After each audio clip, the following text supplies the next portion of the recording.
Hi hello friends, welcome to cook with me channel. இன்றைக்கி நம்மளோட first recipe என்னென்னா bread halwa தான். இதை சாப்பிட்டு பார்த்திங்கன்னா அவ்வளோ ஸ்வீட்டாக அப்படியே வாய்க்குள்ளே போகிறதே தெரியாது, அந்த அளவுக்கு இருக்குது. எங்கள் வீட்டில் எல்லோரும் சாப்பிட்டு பார்த்துட்டு செம்ம டேஸ்ட்டாக இருக்குதுன்னு சொன்னாங்க. கண்டிப்பாக இதை ட்ரை பண்ணி பாருங்கள். இதுக்கு தேவையான இன்க்ரீடியன்ட்ஸ் ப்ரெட்டு, சுகர், பால், முந்திரி, தண்ணி, அவ்வளோதாங்க இதுக்கு தேவையான இன்க்ரீடியன்ட்ஸ். ஃபஸ்ட்டு அந்த ப்ரெட்டில் இருக்கிற அந்த கார்னர்ஸ் இருக்குது இல்லைங்களா, 4 சைடு கார்னரு, அந்த 4 சைடு கார்னரையும் ஃபஸ்ட்டு வந்து கட் பண்ணி எடுத்துருங்க. நீட்டாக கட் பண்ணி எடுத்துருங்க. எடுத்துகிட்டு அதை பாதி பாதி பீஸாக வந்து மிக்ஸி ஜாரில் போட்டு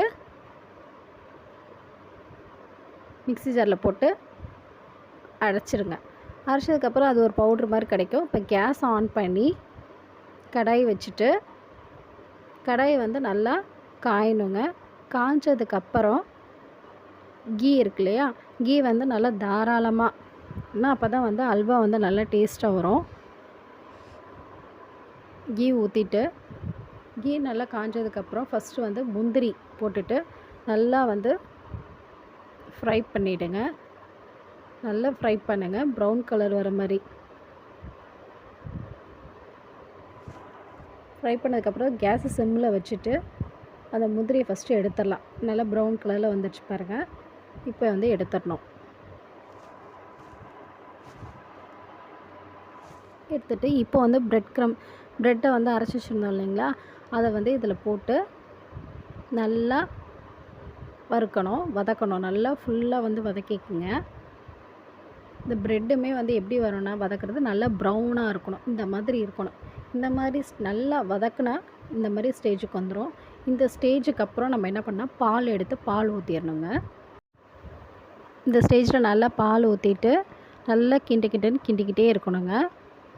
கிண்ட ஸ்டேஜில் இந்த சைடு வந்து கேஸ் ஆன் பண்ணி கடாயை வச்சு ஒரு 3 டேபிள் ஸ்பூன் சுகர் போட்டுட்டு அதுக்கு தேவையான ஜஸ்ட்டு வந்து 1 டம்ளர் தண்ணி அதை எடுத்து அதில் ஊற்றி ஜஸ்ட்டு அது வந்து கரைஞ்சா போதும். பாகம் அந்த மாதிரி கன்சிஸ்டன்சி எதுவுமே வேண்டாம். ஜஸ்ட்டு அதை சுகர் கரைஞ்சி ஏலக்காய் அதில் போட்டிருக்கேன், அதையும் போட்டுட்டு நல்லா கரைஞ்சிடுச்சு. இப்போ நான் அந்த ப்ரெட் இதில் போட்டுட்டேன், அந்த அல்வாலே அப்படியே ஊற்றிட்டேன். நல்லா கிண்டிக்கிட்டே இருந்தோம் அப்படின்னா இந்த கன்சிஸ்டன்சிக்கு ப்ரெட் அல்வா வந்துடும். இந்த கன்சிஸ்டன்சிக்கு உங்களுக்கு ப்ரெட் அல்வா நல்லா வந்துடும். இதை கை விடாமல் கிண்டிக்கிட்டே இருக்கணும், கை விட்டுறவே கூடாது, லம்ஸ் வந்துடும். நல்லா வந்து கிண்டிக்கிட்டே இருக்கணும். இடையிலையும் வந்து நம்ம கீ ஊற்றிக்கிட்டே இருக்கணும். சிம்மில் தான் இருக்கணும் கிளாஸு.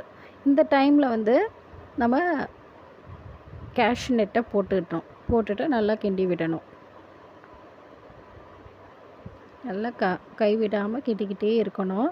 கேஸை கண்டிப்பாக சிம்லேயே வச்சுக்குங்க. சிம்லேயே வச்சு நல்லா கிண்டுங்க.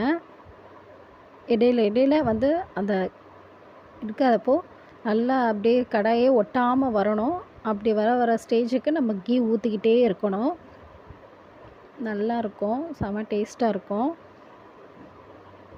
இப்போது நான் கொஞ்சம் கீ ஆட் பண்ணிக்கிறேன்.